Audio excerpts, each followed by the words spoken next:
Schatzi, du brauchst nur Schuhe. Was? Ein flotten Dreier mit der geilen Susi. Heute auf Nacht. Versaut. Na, sorry.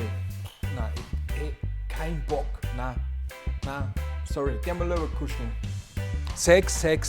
Du denkst immer nur an Sex. Es gibt doch auch noch was anderes. Heute ist Fußball-WM-Finale. Aber ich dazu sagen, schauen wir uns doch lieber heute Abend mal einen richtig tollen Bollywood-Film an und der mal ein bisschen kuscheln miteinander. Hä? Das war doch super.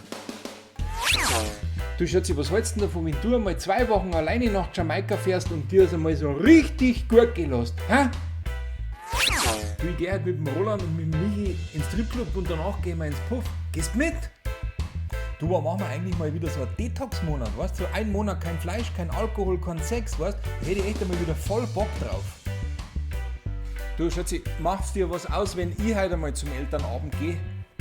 Ich 2 Wochen alleine nach Thailand in Urlaub zum Bumsen? Na Schatzi. Du, da fahren wir doch lieber übers Wochenende zu deinen Eltern, das ist doch viel gescheiter.